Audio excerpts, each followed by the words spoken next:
Bonjour à tous et bienvenue dans ce Waldorado légendaire. Je suis ravi de vous faire découvrir la belle histoire de la brasserie des légendes de Pierre et Vinciane Delcoigne. Et comme toujours, vous découvrirez aussi d'autres pépites wallonnes. Waldorado, c'est parti!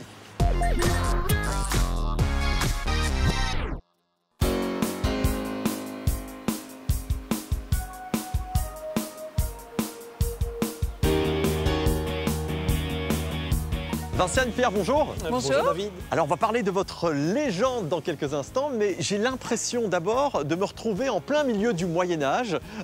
C'est un vrai vieux bâtiment? Tout à fait, à 100%. Donc c'est le plus vieux bâtiment de la région. Donc c'est une forteresse militaire du XIIe siècle, bâtie par Gilles Ier Othon de Trasny en 1161. Alors pourquoi vous êtes-vous installé dans ce bâtiment?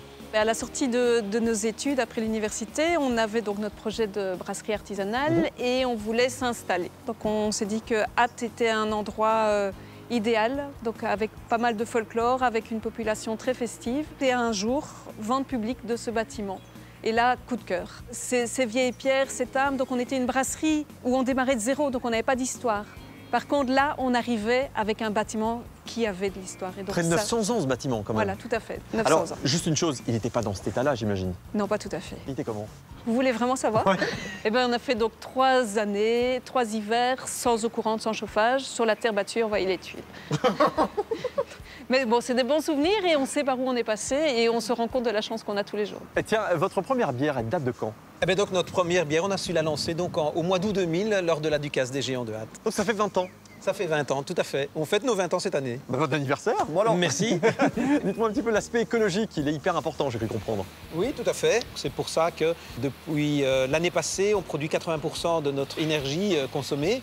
Et les bureaux de l'entreprise, de même que les chambres chaudes, sont chauffés par les fermenteurs de nos bières.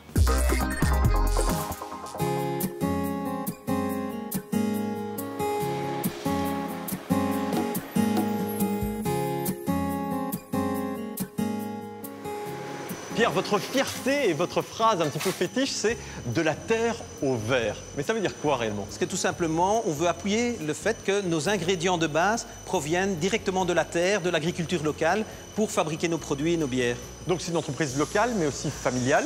Tout à fait, 100% local, 100% durable. Alors dans vos mains, vous avez du malt. On y fait quoi avec ça?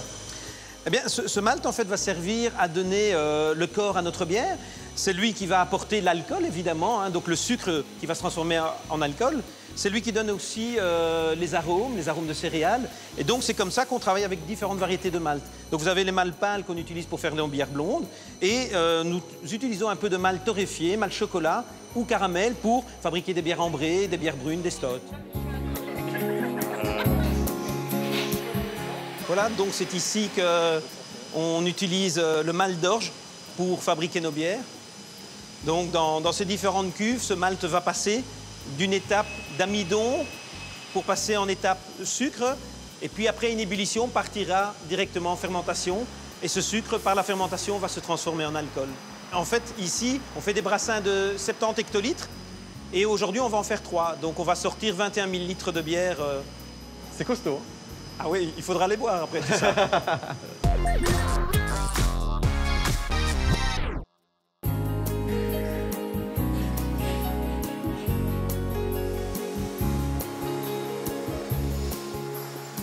Jean-Louis, bonjour. Bonjour David. Alors tu es brasseur comme Pierre, mais à Ellezelles, c'est ça?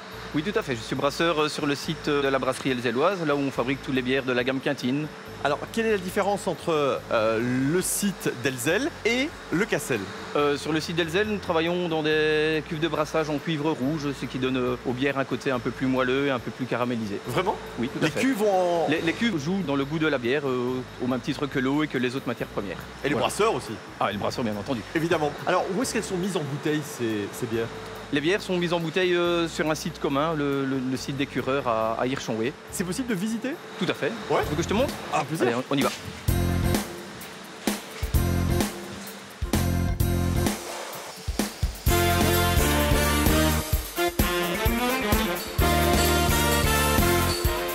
On dirait la pêche au canard.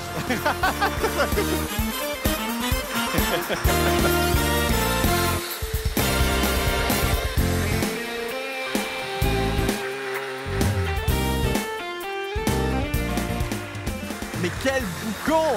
Toute la journée ici, moi je deviendrais dingue. Bon alors c'est un gros investissement, j'imagine. Oui, tout à fait. Il y a quelques années, on s'est retrouvé un peu limite en capacité de production sur les 2 sites en même temps. Ouais. Donc le site d'Elzel et le site du Castel. Donc au lieu d'investir sur 2 embouteillages séparés, l'idée est venue de faire un site commun pour un embouteillage commun. De tout centraliser en fait. De tout centraliser, exactement. Alors, vous avez quand même une petite particularité, c'est que l'un de vos sites, le Castel, se trouve à 200 mètres, et puis il y en a un autre à 20 km. Comment vous faites pour acheminer la bière? Les bières du Castel d'Hirschonweh sont acheminées sur ce site-ci par un biéroduc. Un biéroduc, tout à fait, des tuyaux qui passent sous la dandre qui sépare les 2 sites de production. Et les bières, c'est quoi? C'est un gros tuyau en fait. Ce sont des tuyaux. Il y a 4 tuyaux qui passent en dessous de la dandre pour acheminer la bière jusqu'ici. L'autre site, on travaille en camion-citerne après la fermentation et la garde. D'accord, alors on voit les bouteilles défiler, c'est combien de bouteilles par heure? On peut tourner jusqu'à 12 000 bouteilles par heure. 12 000? Ah oui, c'est conséquent quand même. Ouais.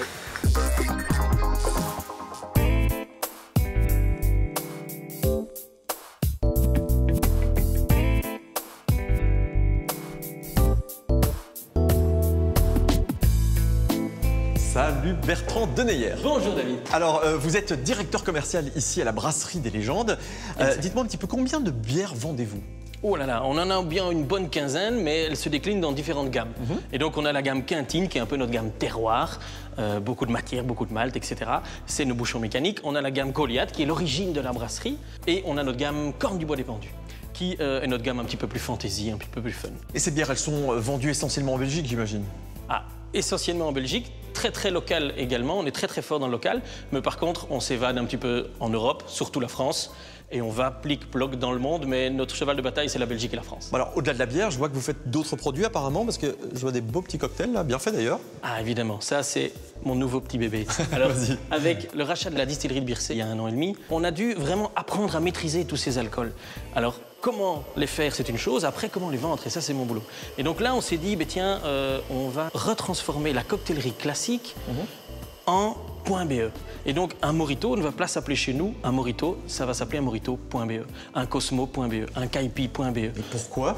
Alors pourquoi? Parce qu'on va dans le repas, dans les restaurants, retravailler la carte belge et le côté noir, jaune, rouge. On va travailler avec des alcools que belges dans des cocktails que les gens connaissent. Et donc un Morito.be, ça va être un Morito à l'eau de Villers.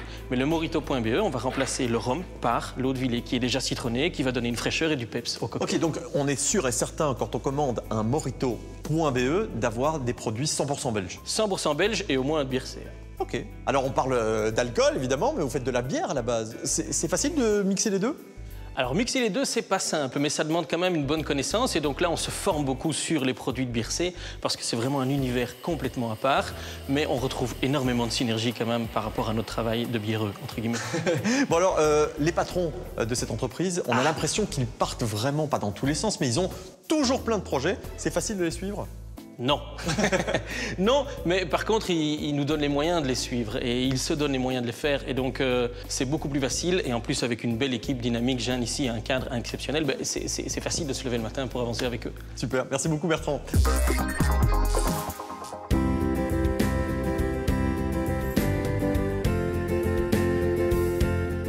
Pierre, on peut le dire, ce qui vous caractérise vraiment dans toutes vos activités, c'est la passion des bons produits.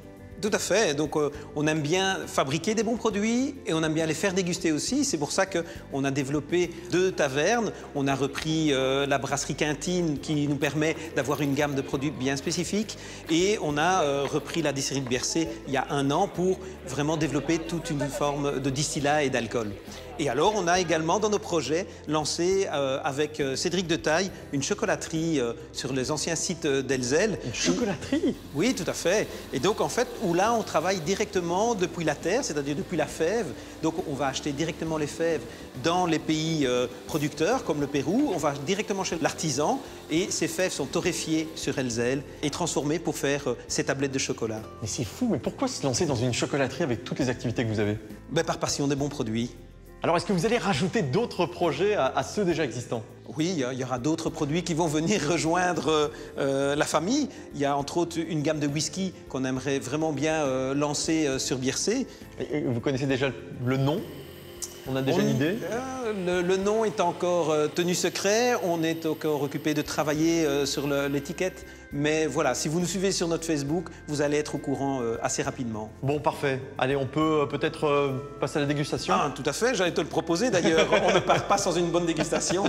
Voilà, donc ça c'est la quintine avec son traditionnel bouchon mécanique. Donc tu vas entendre tout de suite que l'ouverture est tout à fait spécifique. Donc il y a le fameux pop. Et là, tout de suite, ça donne un petit côté fête au produit et un côté un peu plus cérémonial. Mais voilà, donc ça, c'est une bière fabriquée sur Elzel depuis 1993.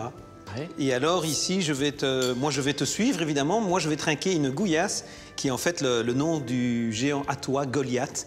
Et donc, c'est la première bière de l'entité date. Donc, David et Goyas.